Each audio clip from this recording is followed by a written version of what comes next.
Hi folks, my name is Lee Su Huang.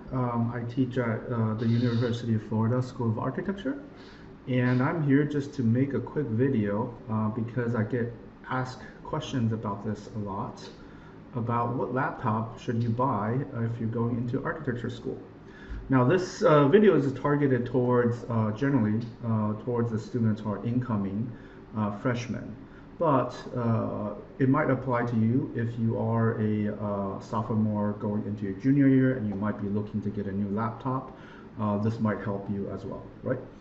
So, confused? What should you care about? I say this is a very personal decision with many considerations, so I'll explain. Now, first, we have to ask what software are we going to run and what does it need? Now, the first question is operating system, Mac versus Windows.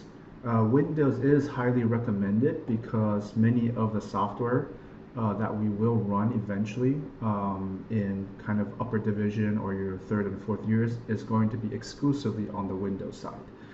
Now, that doesn't mean like if you're coming in for your first or second years that a Mac won't work out because, for example, Adobe CC, which we teach, particularly here Illustrator, Photoshop, and InDesign, those programs definitely do have a Mac kind of component, Acrobat, these things, right? You'll note this sort of graph, this loose diagram I've made kind of shows you what software is supported under the Apple side, what software is supported under the Windows side, and also these sort of purple numbers denote which semester that particular software is generally introduced. So what you'll see is like some of the more specific higher kind of end software like Lumion for rendering is in Design 6, meaning that's the second semester of your third year. Revit is your third year, right? But some of these others like AutoCAD, Rhino, depending on your professors, it might be introduced anywhere in between your first year to your second year. And so this is a good kind of overview just to get a sense of like what software you're going to be running.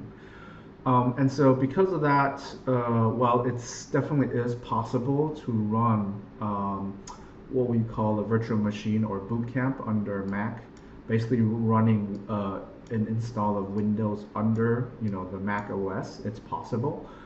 But unless you're already kind of somewhat tech savvy in that sense, it's a bit of a hassle to be able to run all these programs while using the Mac. So generally, I found it not to be worth the hassle, and it might just be kind of easier to just buy a Windows laptop straight out. Otherwise, you'll be cutting your sort of Mac hard drive space or storage space in half, and all these other issues. So that just kind of gives you a sense. And do you need to install all the software right away? No. Your instructors, your course instructors, whether it's for Design Studio or for a digital skills class like Intro to Digital, Advanced Digital, your instructors will let you know when and what they plan to use for the semester, right? And those plans, sometimes might change. And so because it doesn't make sense for you to go ahead and, let's say, for example, get something like V-Ray for Rhino as a $99 annual subscription really early on, where you end up not using it until your second or third years, okay? So that being said, Adobe Photoshop and Rhino are very good assumptions to make. It's pretty likely that those will be used, right off the bat. I've included here a pretty comprehensive list of links, and this PDF will be sent to everyone as well. To for example here, the Adobe discounted for students through UF, which is here, right? It's $140 a year. Normally it's $29 a month. And even for students, it typically is something like $19 a month for the first year. But this is a special discount that UF has negotiated with students. It's valid for your entire career here at UF. As long as you're a student here, you're eligible for that, right? All these others, so Gator Cloud is offered for free for students. It's basically Microsoft OneDrive and Office 365, as well as Google Suite. This stuff is all kind of more online and free for you guys to use, so please do leverage that. Um, all the software from Autodesk, like AutoCAD and Revit, like just we saw kind of earlier, is free through their student portal. You just have to make a login. Rhino 6 has a special discount for us through McNeil Miami for $95 instead of $199. I think is the normal educational price. And this is a perpetual license. You only have to pay for it once. V-Ray for Rhino is $99 annually. Lumion 10 is a free for students. And then finally, if necessary, there is something called UF Apps, which is a sort of almost like a streaming service, except you're running programs under the streaming service. But usability is really just dependent on your connection speed. So that kind of gives you an overview of some of your options. Oh, and this is the Autodesk students.autodesk.com kind of landing page, just so you guys get a visual of like what these should look like. All right. Now, because of that, we know what software we're going to run. So the other question to ask is, there's going to be a trade-off between form factor and battery life that you're going to have to personally decide in terms of what size laptop are you personally going to be comfortable with. And the trade-off is really in portability and power, right? Now, a question to kind of ask is like, how do you see yourself using the laptop? If we kind of make the reasonable assumption that over the course of your academic career, which for some, particularly if you're going for a professional degree in architecture, is a sort of 4+2, right? So the total of 6 years. That somewhere in the middle, you'll probably need to update or buy a new laptop, right? Whether it happens and I've kind of outlined kind of two scenarios here, whether it happens between your second to third years, or if you buy a more powerful computer right off the bat and maybe upgrade to something else, right, for your grad career in grad school, right? So these are just kind of two kind of schools of thought of thinking about it. Whether or not if you have a sort of thin and light, right, which can handle most of your earlier assignments, but allow you some portability, and then upgrade to something that's more like a desktop, which is a possibility, or a more powerful 15-inch laptop, right, for years 3 and 4 and possibly throughout grad. So those are some considerations for you guys to think about. I've kind of laid out this over here. So the sort of smaller laptops tend to be lighter. It's cheaper for now, but I think in 2 years, around your second and third year, you'll probably need to plan on getting a more powerful laptop or desktop to run some of the more intensive tasks. These typically have what we are called integrated GPUs, iGPUs, and they will have longer battery life if you're kind of working away and not plugged in.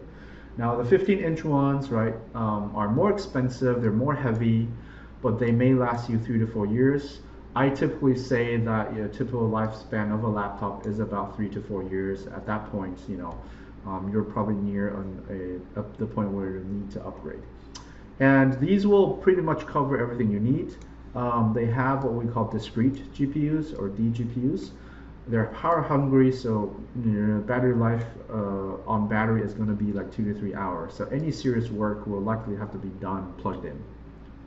All right, size, thickness, portability, battery life, right? So these are kind of some trade-offs that you have to think about in terms of how you see yourself using this laptop.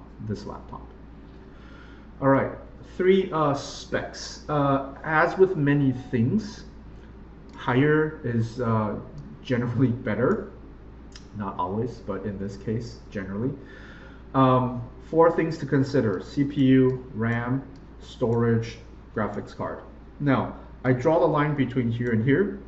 What's above, meaning that this is all doable in a thin and light. This is only doable in one of those, more heavier, larger, more kind of beefier machines, right? So this is kind of aligned in terms of discrete graphics. This text is actually drawn from this website, Choosing a Laptop Guide for Architecture Students, that came out just very recently from the Architizer website. You can read through it if you like to. They have some picks, although my problem with most of these picks is they only pick like the very top line machines that are all very expensive, that generally will cost you $2,000 or more. So I'll discuss some options for you towards the end that are a bit more budget oriented. Otherwise, you can kind of read some of this text if you like. It will give you a sort of overview of like what these things really affect.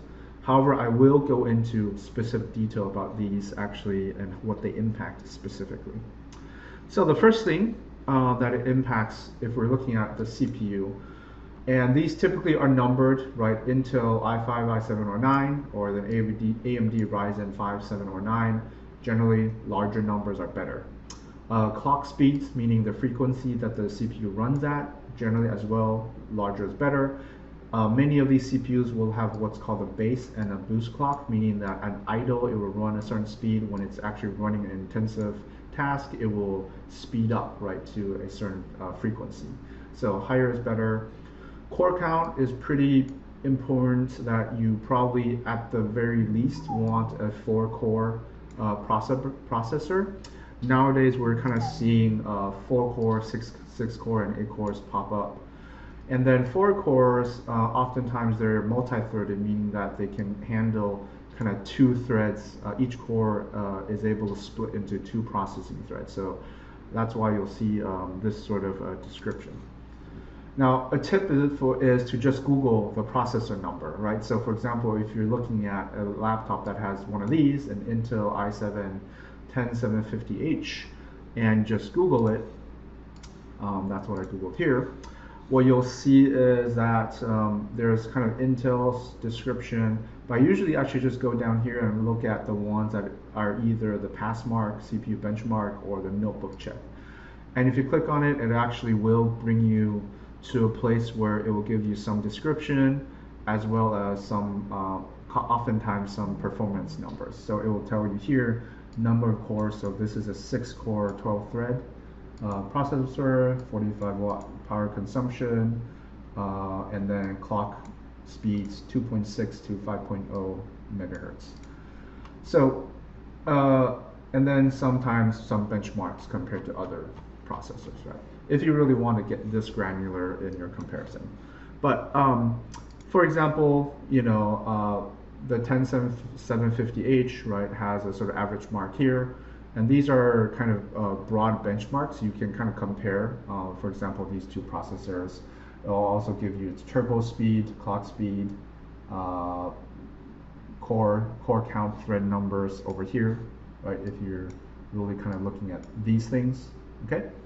As well as a comparison compared to different processor models. Now, what does this really affect? It does impact everything in general, right? Because it's the sort of brains of the laptop, but primarily for us, it impacts render. Now, rendering is the case basically where you have a 3D model, right? And then you're trying to render it out into a finished, completed image like the one you see here. And that process is called rendering. And in a program like the one we use called V-Ray for Rhino, Rhino is the modeling program, V-Ray is the rendering program. Then each of these little squares that you see in this sort of rendering preview is a bucket. And more cores and threads equals more buckets equals faster renders equals more sleep for you, right? Because this is a process that often takes a fair bit of time. And when you get to this stage, a fair amount of time is spent just kind of sitting there waiting for these renders to finish. It's like watching paint dry. So as you can see, if you have more cores, that means these renders will be going faster for you. And it does scale fairly well. So if you have double the amount of cores, then it's reasonable to expect that your renderings will go twice as fast. Okay. Second consideration, RAM, random access memory. I do very kind of highly recommend, if possible, to get to 16 gigabytes. Um, Many cheaper laptops will have only 8 because they're trying to hit a certain budget, but they're oftentimes they are user upgradable to 12 or 16, meaning that, for example, if you just Google teardown plus your laptop model, it's very possible that you'll be able to find a guide that allows you to open the back or the bottom of your laptop, and like this.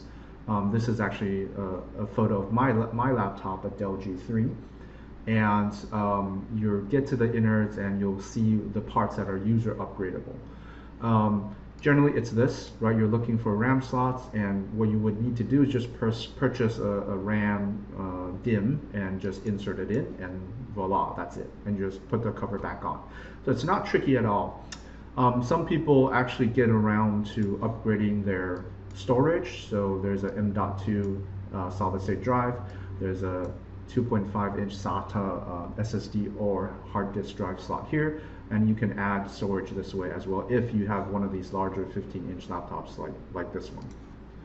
Okay, now RAM does primarily impact Adobe Photoshop and or having several programs open concurrently. Windows by itself kind of eats up like 1 gigabyte to 1.5 gigabytes just running to keep the OS open.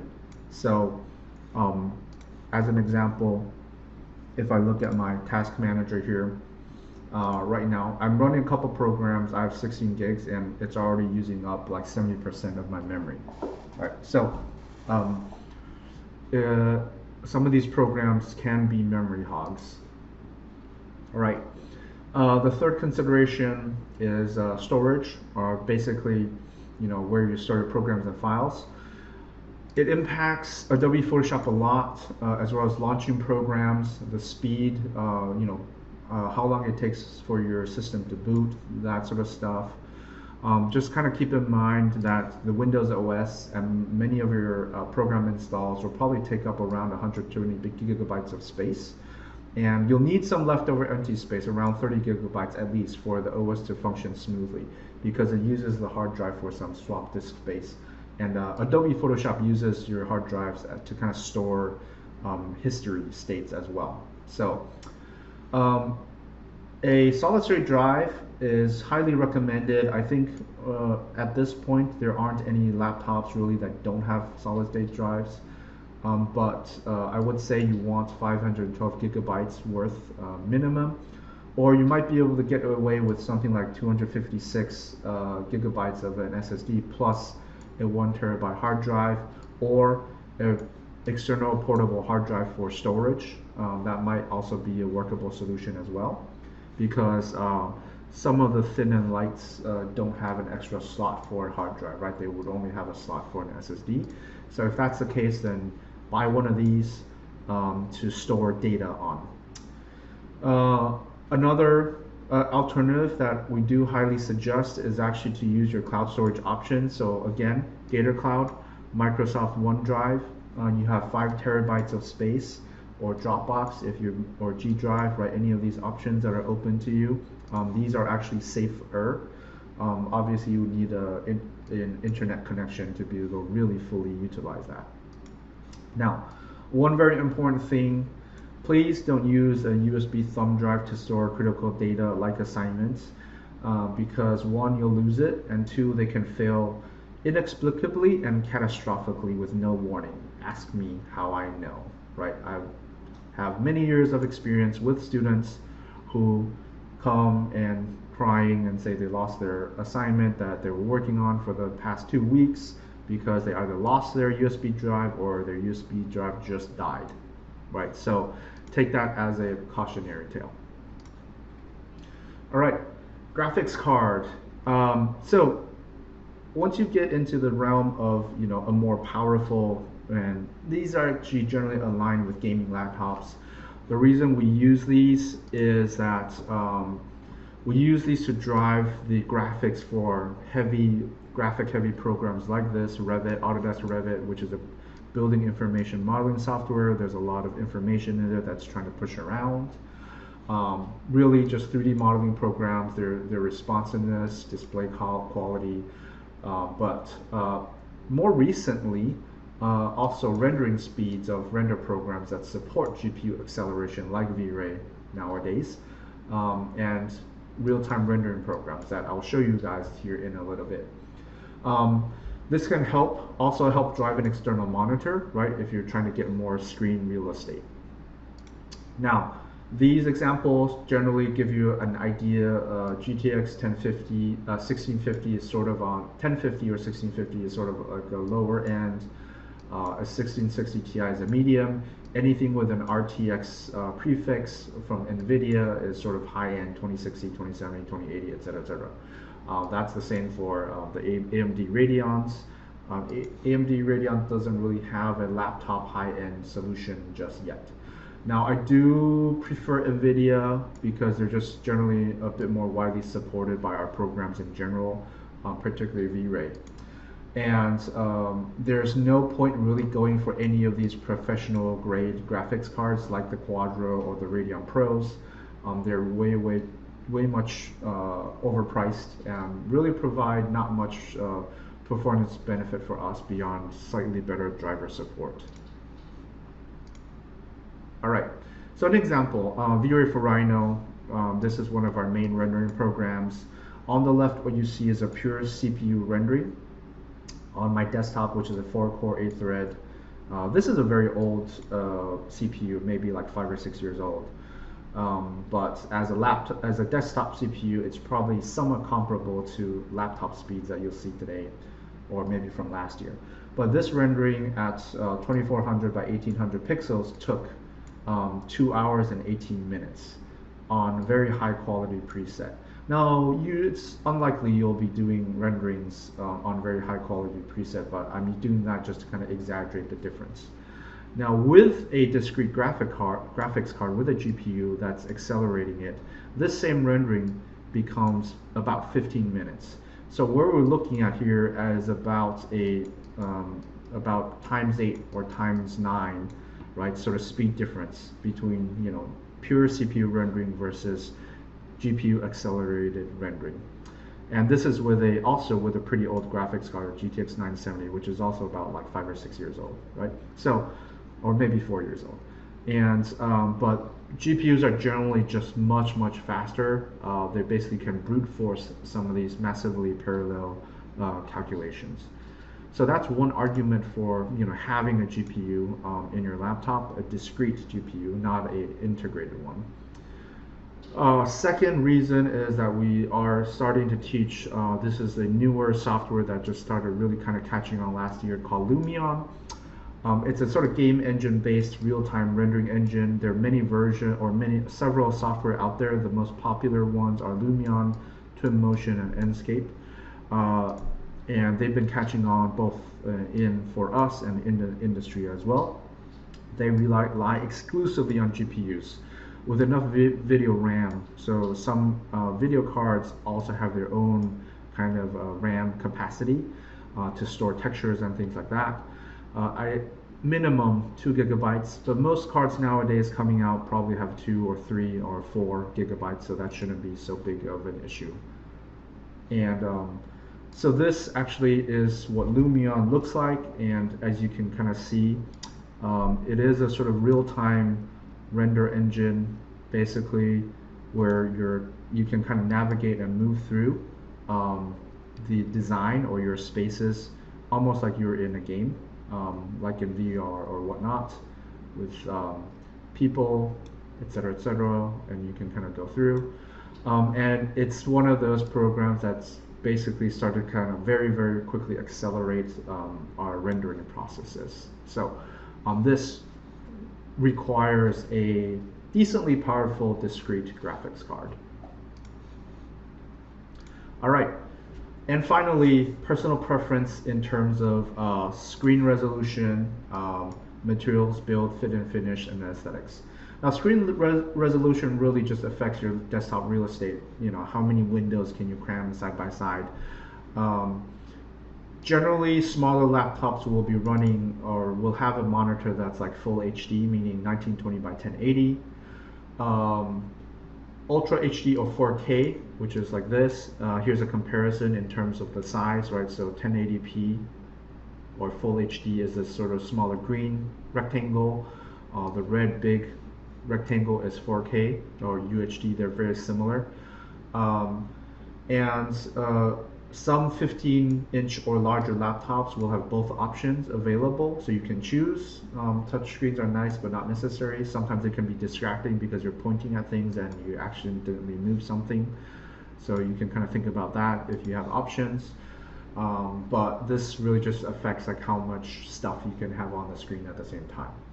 Don't worry too much of refresh rate unless you're gaming, or nor does color accuracy or sRGB gamma, as long as the color accuracy isn't horrible. Surprisingly, of course, build-in materials can affect price quite a bit. Sort of nicer materials like aluminum or magnesium, unibody chassis like the Dell XPS or the Razer Blade makes them very relatively expensive. You're looking at, once you spec them out, these kind of can go into the $2,000 or more range.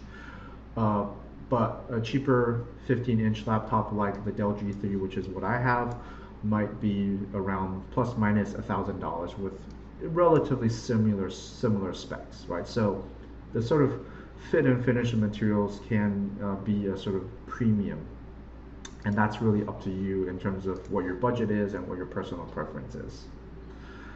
All right, so finally, let's look at a couple examples. So this is an example of a sort of very low, on the lower scale, kind of thin and light, the Acer Aspire 5, which is a decent i5, right? 8th gen Intel 4-core CPU with only thing, right? 8 gigs of RAM and a 256 byte SSD. So RAM, you might be able to upgrade a little bit later on. SSD probably not, so you might just have to get like an external hard drive to go with this. But this should be able to handle most of your first and second year tasks generally. And it's sort of on the cheaper side in the grand scheme of things. Next, a bit more premium, but still, fairly good. So the ZenBook 13, around $700. And this is also an i5, right? 8 gigabytes, but slightly bigger SSD. Probably slightly better finish. Or this one, another different ZenBook. And you'll find a lot of these lines can be a few confusing because they're all ZenBook 13s. They just have kind of different, product numbers. But this one has 16 gigs of RAM, right, and a 512 SSD, right? So these are kind of pretty decent selections or choices as well. Thin and lights can also go more expensive on the premium end, like this Lenovo Yoga C940, $1,300, because it has a Core i7, it has 16 gigs of memory and a 512 SSD. This Optane is a sort of speed up thing, which isn't too necessary, but and this is a 14-inch screen size. So, but if you go on the, let's say this is from Best Buy, if you go on the Best Buy website and you kind of change this integrated into discrete graphics card, then the model will jump into like a 15-inch model and be a completely different sort of laptop. So do kind of like pay attention if you're playing with options like this. On the cheaper but heavy and powerful side, right? So the 15-inch ones, this is a very good one. The Asus 815, so around $950. It's a good Ryzen 7 with a GeForce RTX 2060, so a very good graphics card for the price, and a 512 gig SSD. Only kind of semi knock against it is the 8 gigs of RAM, but you'll be able to upgrade that fairly easily. These two side by side, the HP Omen and the ROG Zephyrus G15, slightly more kind of upscale, $1,300. Both Core i7s, this one's Core i7, this one AMD Ryzen 7, both 16 gigs of RAM. This one has an RTX 2060 but a smaller SSD. This one has a GTX 1660 but a larger SSD. So it's a sort of trade-off. And then finally, this is actually one of my personal favorites because it's a nice balance of both worlds, both light and powerful. The ROG Zephyrus G14 is a 14-inch Ryzen 9, so one of the fastest laptop processors out there, 16 gigs of RAM, RTX 2060, and a 1TB SSD for around $1,500 if you can get to this price point. One big thing, however, is that it doesn't have a webcam, so if that's a deal breaker, then you might want to look at something else. But then again, getting an external webcam is not a sort of super expensive or a big deal, so you might kind of think about that. But this system or this laptop is actually both light, relatively light at 3.3 pounds, I believe, and fairly portable. All right, so hopefully that gives you guys a good overview of what to kind of think about and consider when you're buying a laptop. If you have any questions, down here on the lower right is my email, leehuang@ufl.edu. Feel free to shoot me an email if you're trying to decide or need some advice. But hopefully this helps you guys kind of figure some of this stuff out. All right, see you guys later.